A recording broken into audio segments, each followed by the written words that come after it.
पैसा नहीं है कि हम पैसा से वोट खरीदेंगे। हम मेहनत करेंगे, मेहनत किए, आगे भी मेहनत करेंगे। और हम लोग टिकारी को लूटने के लिए नहीं, हम लोग टिकारी को बनाने के लिए इस फील्ड में आए हैं। मेरा चुनाव चिन्ह जो है हरिद्वार सिंह के नाम से नॉमिनेशन है, मेरे पापा है। और चुनाव चिन्ह कोट छाप है, 21 नंबर है, सीरियल नंबर। पिता साहू जो हैं 70 के आसपास, जब वो पटना नगर निगम चला सकते हैं तो हरिद्वार सिंह टिकारी नगर परिषद क्यों नहीं चला सकते हैं। ऐसा रूमर फैला रहे हो कि मतलब चंदन का नॉमिनेशन रहता तो अलग बात था, ठीक है, पापा का नॉमिनेशन है तो थोड़ा। नमस्कार, मैं मनीष और आप देख रहे हैं लेटेस्ट न्यूज बिहार। टिकारी नगर परिषद के चुनावी सरगर्मी जो है काफी तेज हो गए। उसके बाद जो है पटना हाईकोर्ट के स्टे का ऑर्डर लगा दिया गया। इसके बाद काफी प्रत्याशियों में उथल पुथल देखने को मिला। लेकिन अभी हमारे साथ टिकारी नगर परिषद के सभापति उम्मीदवार हरिद्वार सिंह जी मौजूद हैं और साथ ही साथ उनके पुत्र चंदन सिंह मौजूद हैं। चंदन जी, आपका बहुत बहुत स्वागत है। मनीष जी, सबसे पहले हम टिकारी के सम्मानित जनता को अभिनंदन करना चाहते हैं और साथ में आपका कि आप अपने चैनल के माध्यम से मुझे कुछ बोलने का मौका दिए हैं। अभी जो आपने बोला कि जो चुनाव मतलब टल गया था, तो हम लोग तो बहुत मेहनत किए थे फील्ड में, ठीक है। हमारा टीम इतना अच्छा है, स्वच्छ टीम है मेरा। मतलब कोई में किसी भी मेरे टीम में जितने भी मेंबर हैं, किसी पे कोई मतलब उस तरह का छवि नहीं है, नेगेटिव इमेज किसी का नहीं है। जो भी मेरे टीम में है सारे बहुत मेहनती हैं, एनर्जेटिक हैं, मेरे साथ दिन रात मेहनत करके इतना अच्छा इमेज बनाए। हम लोग बहुत मेहनत किए सारे जगहों पे। उसके बाद से सडनली एकदम मतलब 4 तारीख को जब दुर्गा पूजा का टाइम था, तो शाम को एक नोटिस आ गया कि भाई चुनाव पे हाई कोर्ट स्टे लगा दिया है। तो फिर स्टे लगाने के बाद थोड़ा सा मनोबल हम लोग का डाउन हुआ कि हम लोग भाई इतना मेहनत किए थे। इस तरह का मतलब बिहार गवर्नमेंट को जो भी डिसीजन लेना चाहिए था वो डिसीजन सोच समझ के लेना चाहिए था, लेकिन अपना बिहार गवर्नमेंट तो खैर कहना ही नहीं है, ठीक है, कुछ भी कभी भी कर सकता है। उसके बाद हम लोगों ने फिर भी मतलब चुनाव तो टल ही गया, थोड़ा सा मनोबल डाउन हुआ। कुछ दिन बाद फिर सारे लोग एक्टिव हुए फील्ड में, अपना जहाँ तहाँ विजिट करना, शादी, क्योंकि उस समय तो पूरा लगन का मतलब जोरों शोरों से चल रहा था। शादी विवाह है तो यहाँ इन्विटेशन, वहाँ इन्विटेशन, हर जगह अपना अटेंड करते रहें और लोगों के बीच इसी तरह से हम लोग अपना मेंटेन करके रखे। फिर से जैसे कि सुप्रीम कोर्ट का भी डिसीजन आना बाकी था, तो जितने भी प्रत्याशी हैं सारे लोग मतलब उस एनर्जी के साथ काम नहीं करना चाह रहे थे, ठीक है, क्योंकि यहाँ बिहार सरकार तो दोबारा फिर से नोटिस जारी कर दिया कि भाई इलेक्शन होगा 18 तारीख और 28 तारीख, दो फेज में। लेकिन सुप्रीम कोर्ट का डिसीजन फिर भी पेंडिंग था। सुप्रीम कोर्ट का था, बार बार हम आ रहा था नोटिस कि नहीं भाई चुनाव पे कभी भी स्टे लग सकता है, ठीक है। लेकिन 9 तारीख को सुप्रीम कोर्ट एक क्लियर कर दिया कि नहीं, कोई भी मतलब जो रीट दायर हुआ था वो मतलब अर्जेंट में नहीं हो पाएगा। जो है जनवरी में जो डेट दिया गया है उसको, वो जनवरी उसी डेट पे अपना होगा, ठीक है। तो चुनाव तो सुप्रीम कोर्ट के डिसीजन के कारण आज भी मतलब चुनाव है जो संशय में है। अगर रिजल्ट हो भी जाता है तो आगे क्या होगा सुप्रीम कोर्ट के डिसीजन के बाद, ये अभी कहा नहीं जा सकता है। लगभग 1 से 1.5 महीने स्टे किए हुए उसके बाद जब सुप्रीम कोर्ट का आदेश आया कि अब चुनाव जो है होने चाहिए, और उसके बाद बिहार स्टेट इलेक्शन कमीशन ने 30 नवंबर को अपना एक जारी किया नोटिस। उसमें कहा कि 18 तारीख को जो है चुनाव होंगे और 28 तारीख को चुनाव होंगे। इसके बाद आपको क्या लगा कि 1 से 1.5 महीने जब स्टे हो गए, इसके बाद पुनः फील्ड में उतरे आप लोग, तो कैसा लगा? क्या पहले से कुछ बदलाव आप लोगों को माहौल में दिखा? नहीं, फील्ड में तो जैसे हम लोग तो पूरा फील्ड में इतना मेहनत किए हुए थे कि हम लोग के लिए तो कुछ नया नहीं था। हम लोग तो जो हर जगह अपना मतलब मेहनत किए हुए थे, उसी को फिर से कंटिन्यू करना था, तो उतना मेहनत नहीं लगा। लेकिन हाँ, ये हुआ कि जैसे पिछले बार जो चुनाव चल रहा था तो उसमें किसी के पास टाइम नहीं था। सारे लोग अपना अपना मेहनत कर रहे थे, अपने अपने रेस में लगे हुए थे। किसी का मतलब किसी के प्रति गेम करने का मौका किसी को मिल नहीं रहा था, ठीक है ना। अब कोई बात है भी नहीं, उसको भी मतलब बात को इशू बना के, जैसे कि मान लीजिए कि हम हैं, ठीक है, तो हम हैं तो आपको जैसे हम तो पहले भी अपना इंटरव्यू में हम बता चुके हैं कि भाई मेरा रिजिग्नेशन एक्सेप्ट नहीं हुआ था, इसके वजह से पापा का नॉमिनेशन कराएं, ठीक है। तो पिछला चुनाव में ये कोई इशू नहीं बनाया था, लेकिन इस चुनाव में कहीं कहीं कोई कोई लोगों को जो मतलब हो सकता है कि मेरा वो नेगेटिव मतलब हमको लेके नेगेटिव हो, हमारा नेगेटिव इमेज बनाना चाहते हो जनता के बीच में, इसलिए भी ऐसा रूमर फैला रहे हो कि मतलब चंदन का नॉमिनेशन रहता तो अलग बात था, ठीक है, पापा का नॉमिनेशन है तो थोड़ा सा नेगेटिव है, ये है वो है। तो हम कहना चाहते हैं टिकारी के सम्मानित जनता से कि आप एक एग्जाम्पल मेरी तरफ से ले लीजिए। पटना का टिकारी में अभी नगर परिषद बना है नगर पंचायत से। पटना नगर निगम बहुत दिन से है, पटना का क्षेत्र भी बहुत बड़ा है। तो पटना का अभी प्रेजेंट में जो मेयर है वो कौन है? पटना का मेयर अभी सीता साहू हैं, ठीक है। सीता साहू का एज कितना होगा? मेरे पापा से ज़्यादा एज के वो हैं, ठीक है।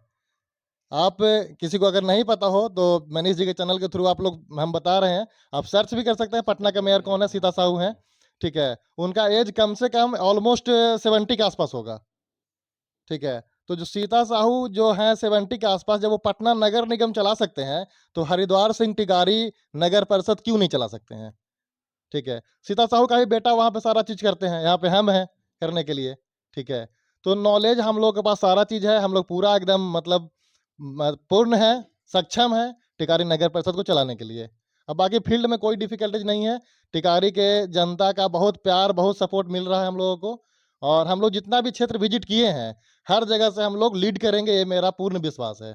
अभी सोशल मीडिया पे काफ़ी देखने को ये मिल रहा है, तो सभी प्रतिद्वंदी जो है कुछ ना कुछ कमेंट कर रहे हैं, कुछ लोग कह रहे हैं कि भाड़ा पर लोग ला रहे हैं, तो कुछ लोग कह रहे हैं कि नोटों के गड्डी लोग दिखा रहे हैं। इस पर आपका क्या कहना है?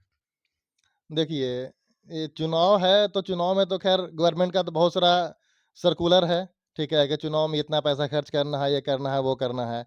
लेकिन इसको फॉलो तो कुछ लोग करते हैं, कुछ लोग नहीं भी करते हैं। अब जिनके पास पैसा है, अथाह पैसा है, कोई-कोई लोग हैं जो पैसा खर्च करके ही वोट खरीदना चाहते हैं, ठीक है। मतलब उनको उनके पास लिमिट नहीं है किसी भी चीज़ का। वो कितना भी पैसा किसी को भी दे सकता है। लेकिन हम लोग तो भाई, हम लोग किसान का बेटा है, ठीक है। हम लोग के पास कोई भी चीज़ का लिमिट है। हम लोग बहुत स्ट्रगल करके यहाँ तक पहुँचे हैं। और हम लोग टिकारी को लूटने के लिए नहीं, हम लोग टिकारी को बनाने के लिए इस फील्ड में आए हैं। हम लोगों का बहुत शौक है कि नहीं भाई, टिकारी में मतलब एक लाइब्रेरी हो। हम लोग जैसे कि मेरा मैनिफेस्टो में भी देखे होंगे कि कुछ-कुछ पॉइंट हम लोग दिए हैं, 10 पॉइंट का ऑलमोस्ट दिए हैं। लेकिन और भी कुछ-कुछ आइडिया मेरे मन में है, ठीक है। अगर हम बनते हैं तो वो सब करना है। तो हम करने के लिए इसमें आना चाहते हैं, लूटने के लिए नहीं आना चाहते हैं। तो बहुत लोग जो इस ख़्याल से आना चाहते हैं, वो बहुत लोग लुटा भी रहे हैं, ठीक है। कहीं-कहीं इसका इफ़ेक्ट देखने के लिए मिलता भी है, ठीक है। जो लोग मतलब अगर पूरा अब कहिए कि लिटरेट नहीं है, ठीक है, तो उन लोगों के पास पैसा थोड़ा-सा वर्क कर देता है, ठीक है ना। पैसे से लोग मतलब थोड़ा बिक भी जाते हैं, ठीक है। लेकिन हम तो भाई टिकारी के जनता को वो लिटरेट रहे, इलिटरेट रहे, उससे मतलब नहीं है, ठीक है। हम यही रिक्वेस्ट करना चाहेंगे कि अपना ईमान पैसा पे मत बेचिए, ठीक है। एकदम स्वच्छ वोट कीजिए, ठीक है। जो कैंडिडेट आपको पसंद हो, ये नहीं बोलता आप मुझे वोट कीजिए। जो कैंडिडेट पसंद हो आपको, उससे उसको वोट कीजिए, पैसा पे वोट मत कीजिए। किसको भी पैसा देता है उससे वोट मत कीजिए। आज 16 तारीख हो गए, आज अंतिम दिन था प्रचार का।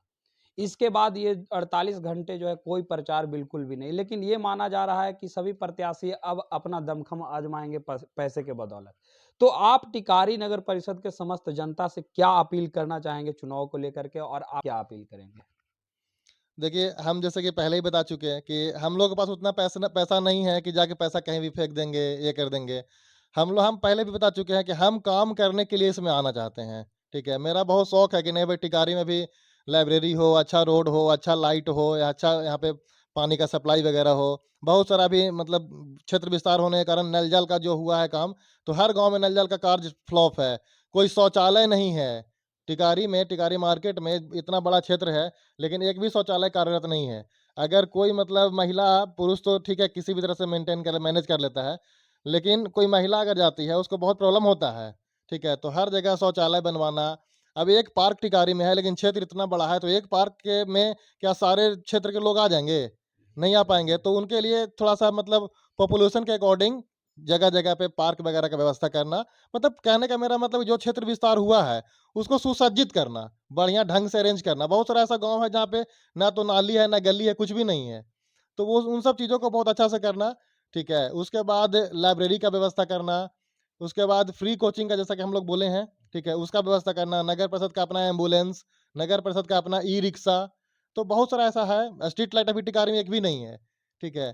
तो स्ट्रीट लाइट वगैरह का व्यवस्था करना, मतलब देखने में लगना चाहिए। अब टिकारी में 4 या 5 जो भी एंट्रेंस है, जहाँ से लोग टिकारी के बाहर से आते हैं, लोग इंटर करते हैं टिकारी में, तो एक भी गेट नहीं जहाँ पे लिखा हुआ हो कि हाँ, टिकारी नगर परिषद आपका हार्दिक स्वागत करता है, ऐसा कुछ भी नहीं है, ठीक है। तो वो सब सारा चीज़ को, ठीक है, वो हम करना चाहते हैं। एक भी सीसीटीवी टिकारी में नहीं लगा हुआ है, कहीं भी कोई भी क्राइम होता है करके निकल जाता है। उसमें भाई पुलिस प्रशासन को भी दिक्कत होती है। पुलिस किसी दुकानदार को खोजता है कि भाई कौन-सा दुकान में सीसीटीवी कैमरा है। अगर नहीं कैमरा लगा हुआ है तो क्राइम करके भी आदमी निकल जाता है। तो ठीक है, तो इन सब चीज़ों को हम सुधार करना चाहते हैं। हम मेरे पास उतना पैसा नहीं है कि हम पैसा से वोट खरीदेंगे। हम मेहनत करेंगे, मेहनत किए, आगे भी मेहनत करेंगे, ठीक है। अब बाकी सब कुछ पब्लिक के हाथ में है। मेरा चुनाव चिन्ह जो है हरिद्वार सिंह के नाम से नॉमिनेशन है, मेरे पापा हैं। और चुनाव चिन्ह कोट छाप है, 21 नंबर है serial number. 21 number serial number है कोट छाप पे, और हरिद्वार सिंह जी प्रत्याशी है सभापति का। तो ये अगर चुनाव जीतते हैं तो इसके बाद कंटिन्यू आप टिकारी क्षेत्र में काम करते रहेंगे? जी, बिल्कुल। अगर हम लोग चुनाव जीतते हैं, तो चुनाव का कार्यकाल 5 साल का है, ठीक है? तो 5 साल हम लोग बिल्कुल अपने मतलब पूरे टीम के साथ इसमें एक्टिव रहेंगे और बिल्कुल एक्टिव मोड में काम करेंगे। हमारा काम करने का तरीका भी, जैसे कि हम अपने प्रचार के दौरान बोला भी है, बहुत जगह हम बोले हैं कि हम जितना भी एरिया टिकारी में है, हर एरिया वाइज़ एक व्हाट्सएप ग्रुप बना के रखेंगे कि कहीं भी कोई भी प्रॉब्लम है, आप बस उस ग्रुप में लिख दीजिए कि हाँ, ये दिक्कत है। या फिर क्यों ऐसा ऐसा कोई दिक्कत है जहाँ पे फ़ोटो खींच के आप भेज सकते हैं, तो आप फ़ोटो खींच के भेज दीजिए, एरिया का नाम लिख दीजिए। हमारा टीम या खुद हम जाके वहाँ तुरंत विज़िट करेंगे, जितना जल्दी से जल्दी उसका सॉल्यूशन करने का कोशिश करेंगे। ये सब सारा चीज़ मेरा है। उसके बाद हम लोगों ने ये भी बोला है अपने चुनाव प्रचार में कि जनता दरबार का भी व्यवस्था हम लोग करेंगे। अगर किसी को कोई प्रॉब्लम है, तो आप आके डायरेक्टली जनता दरबार में बोल सकते हैं, जैसे कि मंथ में 4 बार 3 बार जो भी है, हम लोग व्यवस्था उसका भी करेंगे, ठीक है? और खुद आके आप वहाँ पे कोई प्रॉब्लम अपना रख सकते हैं कि हाँ, हमारे यहाँ ये दिक्कत है। हम लोग पूर्ण अपना पूरा कोशिश करेंगे कि उसका मतलब दिक्कत का समाधान किया जाए। तो आपने सुना कि किस प्रकार से पति प्रत्याशी जो है हरिद्वार सिंह के पुत्र चंदन सिंह ने कहा कि किस प्रकार से वो चुनाव यदि जीत जाते हैं टिकारी नगर परिषद के, तो इसके बाद जो है एक प्रयोजित ढंग से, एक तरीके से टिकारी नगर परिषद का विकास किया जाएगा। इस तरह के तमाम खबरों के लिए देखते रहें लेटेस्ट न्यूज़ बिहार। धन्यवाद।